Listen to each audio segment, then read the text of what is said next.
కనిపిస్తుంది. Sir, supreme సంచలన తీర్పు, స్పీకర్ పవర్కు ఆంక్షలు. ఇది ఈ సంచలనాల మధ్యలో ఒక వాస్తవ సంచలనం తెలంగాణ రాజకీయాలకు సంబంధించి.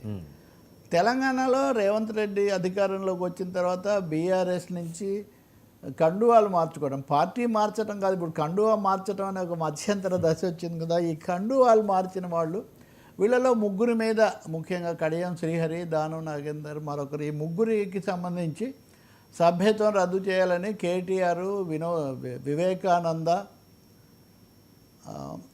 కౌశిక్ రెడ్డి వీళ్ళు సుప్రీంకోర్టులో కేసు వేశారు. వాస్తవానికి తెలంగాణ హైకోర్టులో వేశారు. సింగిల్ బెంచ్ ఉత్తర్వు ఇచ్చింది, వెంటనే 3 నెలల లోపల వీళ్ళ విషయం తేల్చండి మీరు అని.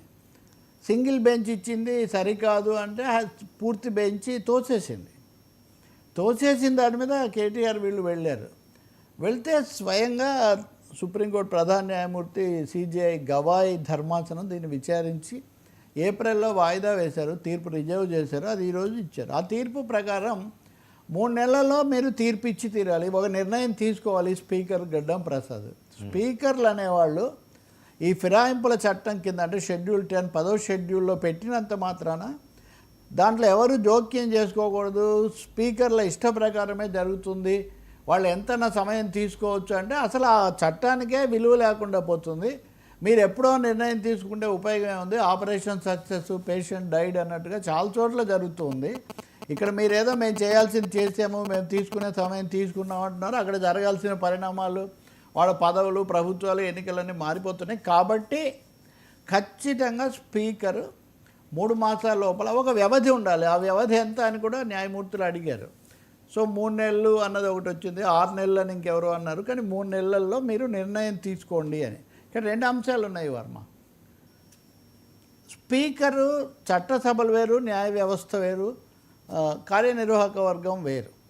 శాసనసభకు సంబంధించిన ప్రొసీడింగ్స్, నిర్వహణ ఇది స్పీకర్కి సంబంధించింది. దాంట్లో కోర్టులు జోక్యం చేసుకునే అవకాశం లేదు. కానీ స్పీకరు ఫిరాయింపుల చట్టం లాంటి దాని మీద ఆ పిటిషన్లు కాదు, ఆ అభ్యర్థనలు లేకపోతే అటువంటివి డిమాండ్లు పరిశీలిస్తున్నప్పుడు స్పీకర్గా, సభాపతిగా కాదు, ట్రైబ్యునల్గా వ్యవహరిస్తాడు. న్యాయాధికారి పాత్ర నిర్వహిస్తాడు. ఆయన న్యాయాధికారి పాత్ర నిర్వహించినప్పుడు ఆయన నిర్ణయాలు సుప్రీంకోర్టు లేదా న్యాయ వ్యవస్థ యొక్క పరిధికి లోబడి ఉంటాయి. కాబట్టి మీరు 10వ షెడ్యూల్ కింద మాకు విచక్షణాధికారాలు ఉన్నాయి కాబట్టి ఇక ఎడతెగని జాప్యం చేసుకుంటూ అలాగే వెళ్తే కుదరద్దు. అదే సమయంలో ఇంకో 2 దీనికి మీరు రద్దు చేయండి అని అడిగారు కేటీఆర్ వీళ్ళు ఈ పిటిషన్లో. వాళ్ళు తీసుకోవడం లేదు కాబట్టి మాకు మేమే సభ్యత్వం రద్దు చేయడం సరైనదని మేము భావించట్లేదు. అది మేము చెయ్యం. అది స్పీకర్ తీసుకోవాలి. 3 నెలల లోపల కూడా స్పీకర్ తీసుకోకపోతే ఏం చేయాలో అప్పుడు మేము దాన్ని ఆలోచిస్తాము. ఈ విషయంలో గతంలో ఈశాన్య రాష్ట్రాలకు సంబంధించి వచ్చిన 2 తీర్పులను కూడా న్యాయమూర్తులు అక్కడ ఆయన ప్రధాన న్యాయమూర్తి ఉటంకించారు. కాబట్టి మొదటిసారిగా కొంచెం చారిత్రాత్మకమైన తీర్పు అనాలి. ఇది ల్యాండ్ మార్క్ జడ్జిమెంట్ అంటారు చూడండి. గతంలో చెప్పినప్పటికీ దాన్ని ఇంకొంచెం స్ట్రెస్ చేసి స్పీకర్ యొక్క విచక్షణాధికారం లేకపోతే తుది నిర్ణయం కూడా కోర్టు సమీక్షకు లోబడి ఉంటుంది. సమీక్షకు లోబడి ఉన్నప్పుడు అది ఎడతెగని ఆలస్యం అలా సాగదీస్తుంటే కుదరదు. దానికి కాల వ్యవధి తప్పకుండా ఉండాలి. ఈ విషయం పార్లమెంట్ కూడా ఆలోచిస్తే మంచిదని మేము సిఫార్సు చేస్తున్నాము. స్పీకర్లకే ఉంచాలా, గవర్నర్కి ఇవ్వాలా, కోర్టుకి ఇవ్వాలా, ఇలాంటి సందేహాలు, ఆలోచనలు కూడా ఉన్నాయి. ఇవన్నీ మీరు పరిశీలించండి. ఎవరికి అధికారం ఇవ్వాలి, ఎంత వ్యవధి పెట్టాలి కూడా మీరు ఇది ముఖ్యమైనది.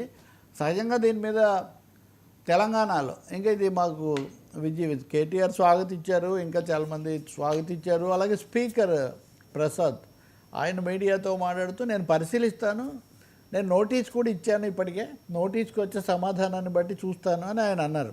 అయితే మీరు నోటీస్ కూడా ఇవ్వలేదు, నోటీస్ కూడా కోర్టుల జోక్యం తర్వాతే ఇచ్చారు అన్నది సుప్రీంకోర్టు కామెంట్, అది కూడా చేశారు. మేము కోర్టుల ముందు కేసులు వచ్చాక మాత్రమే మీరు నోటీస్ ఇచ్చారు తప్ప మీరుగా ఏం చొరవ తీసుకోలేదు. ఎందుకు ఇలా ఆలస్యం చేస్తున్నారు? దీంట్లో రాజకీయ ఉద్దేశాలు ఉన్నాయని వాళ్ళు ఆరోపిస్తున్నారు. కాబట్టి ఇది తప్పకుండా అవుతుంది. ఇది అవ్వగానే ఇప్పుడు ఉప ఎన్నికలు వచ్చేస్తాయి అని ఒక ప్రశ్న. రేవంత్ రెడ్డి మీద కూడా కామెంట్ చేశారు. ఇందులో కోర్టు ముందు ఉప ఎన్నికలు వచ్చే ప్రసక్తే లేదని రేవంత్ రెడ్డి శాసనసభలో చెప్పారు. దీన్ని కూడా న్యాయమూర్తి తప్పు పట్టారు. అలా మాట్లాడి ఉండకూడదు. కోర్టు ముందున్న విషయంలో ముఖ్యమంత్రి ఎలా కామెంట్ చేస్తారు? రేపు పొద్దున స్పీకర్ కనుక వాళ్ళ సభ్యత్వం రద్దు చేస్తే తప్పకుండా ఉప ఎన్నికలు వస్తాయి కదా. ఉప ఎన్నికలే రానే రావు, అవకాశమే లేదు అని కోర్టు ముందున్న మ్యాటర్లో ముఖ్యమంత్రి మాట్లాడడం కూడా సరైంది కాదు అనే ఒక కీలకమైన వ్యాఖ్యానం కూడా వాళ్ళు చేశారు. దీని మీద ఎవరి సంతోషం అది వాళ్ళు వ్యక్తం చేస్తున్నారు. కానీ ఇందులో ఇప్పటికి కూడా ఒక లిటిగేషన్ ఉంది వర్మ, అది కూడా గమనించాలి.